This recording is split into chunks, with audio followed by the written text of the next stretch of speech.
What is up, martial arts fanatics? Welcome back. As always, I'm Coach Greg, and today we're doing another Q&A with the coach. This one comes from a longtime supporter of the channel, Zen Dragon. So thanks for your question, buddy. Before we get started, please, if you have questions that you'd like answered, go to the link in the description below and submit it there. I know it takes an extra second, but look, guys, I have ADHD. I got to use my skills, okay? If you put it in the comments, it's very likely to get lost in the sauce and I'll never answer it. I'm doing my best, but it's much easier if you go to the link so that I can track my questions better, okay? So that being said, let's talk about today's question. Today's question is about footwork. And, you know, he described it in the text, but it's kind of hard sometimes to make sure that I fully understand it when it's submitted through text, but I think I got the gist of it. And it sounds like what's happening is, from an Orthodox versus Orthodox situation, that you're stepping out with the left foot to try to get to the right side. You're stepping across the body and it's getting you into problems. So the first thing I'm going to say is, well, don't do that. If you want to go to the right side, it's better to lead with your right foot. There's other ways to get there than just stepping here. What's happening is that the goal of hitting an angle change, I think people have a lot of confusion about what's trying to occur on angle changes, but the way I look at it is what I'm trying to do is force a turn, and in that turn, give myself a brief half second where I can catch them before they can respond. But in this case, if I'm stepping here, I'm exposing my back, and the best I can hope for is neutral, where we both turn back in at the same time.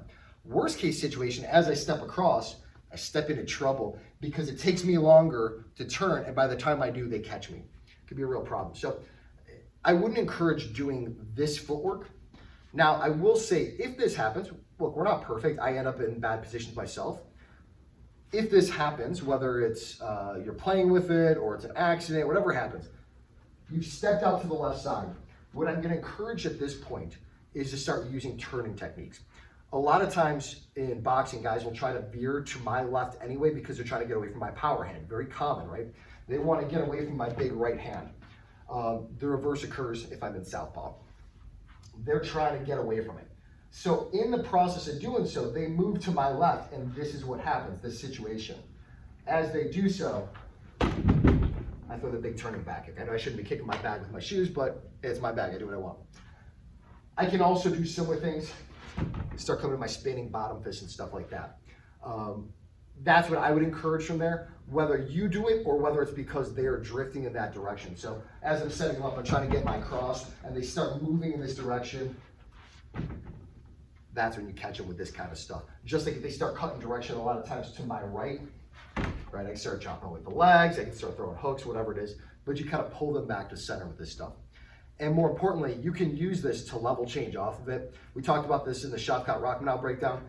If they start cutting to my left, I throw a turning back kick. The next time they start to do it, I use it and I throw my spinning hook kick. Letting them walk into that, now adding a level change to it. So that's an option off of that if that happens. However, I want to encourage you to try to step a little bit better. You're going to use a step over and you're going to move with your right foot first. In other words, instead of leading with your left foot to get there, lead with your right. A lot of times the way I teach this, we actually just worked on this in boxing Monday, where a lot of times the way that I'll teach this is as I do my basic entry, I go jab, cross, right, left, right, left, right? And I have people partner up and they, practice shadowing each other back and forth.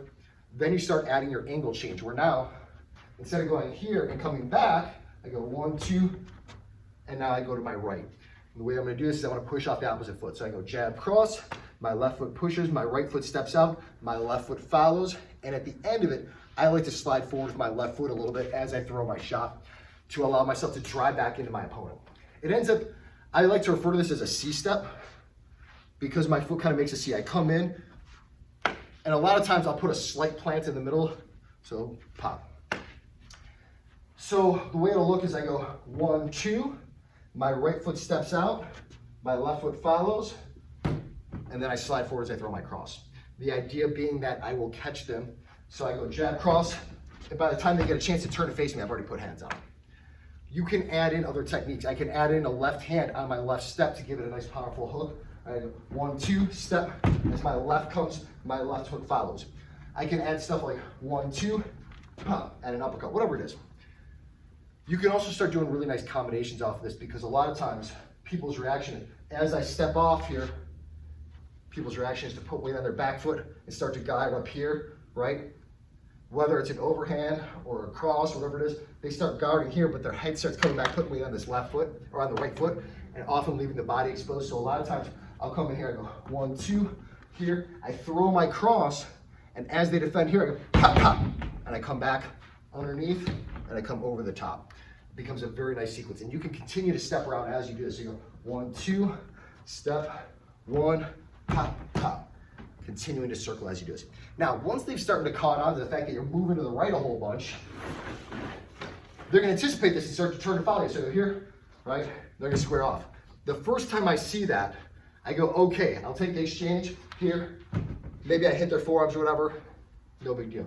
The next time I do it, now I'm going to cut back the other direction. I go 1, 2, my right foot pivots, and now my left foot steps out, and I catch a really nice angle change because this guy is completely turned in the opposite direction of it. So the first time I go 1, 2, up. The next time I go 1, 2, here, and I come back the other way. You can bounce back and forth between these. Now there's some other ways you can catch angles off of this. I don't want to do a whole angles video, that's a whole complicated thing. But this is what I would probably recommend to start with, is start by doing, just move with your back foot first. Okay, that was a very long way of getting there. Anyway, I hope you like this, guys. Thanks for watching. Make sure you